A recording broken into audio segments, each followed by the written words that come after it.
It's understandable that as we seek to solve our problems, we look to the past for inspiration.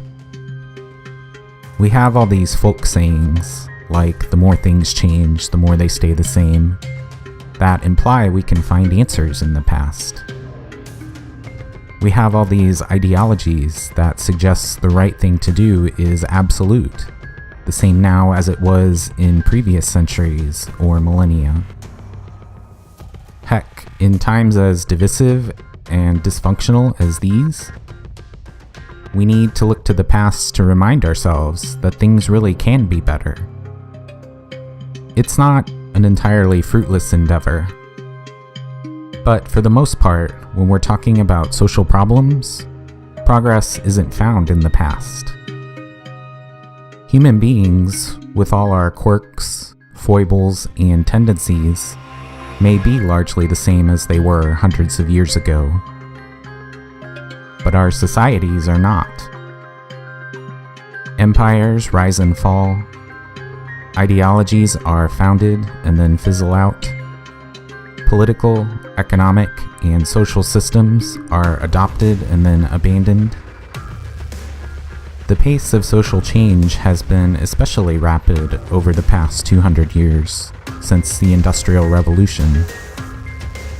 We're now to a point where our life today is almost totally unpredictable and unrecognizable from the way it was just a few decades ago. So why do we keep looking to the past for solutions to our social problems? Why do we keep imagining the policies and practices that may or may not have worked in the past will work today? This is a totally globalized world now, yet we keep thinking about it as if we're still a bunch of bickering, disconnected tribes. Scientific and technological advances that seemed impossible just a short time ago are now commonplace. I can appreciate the anxiety and concern that this rapid pace of social change creates in many of us. I can appreciate the desire to try to hold on to what was good about the good old days as we move forward into this uncertain future. But we still have to move forward. We can't go backward. We can't just pretend that we can turn back the clock and everything will be peachy again. The only thing embracing old, obsolete policies will do is make us even more maladapted to this new era.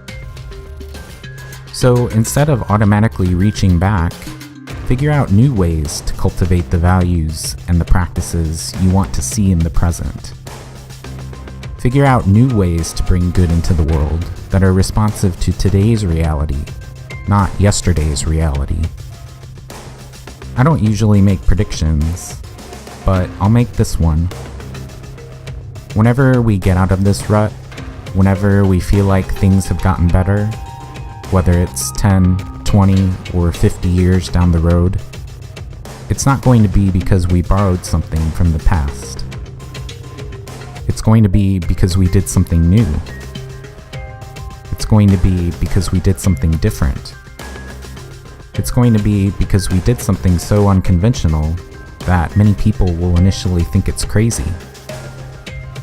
That has to be the answer. Because today's rapid pace of social change requires new, innovative ways of managing our political, economic, and social affairs. Not the solutions that worked in the old days.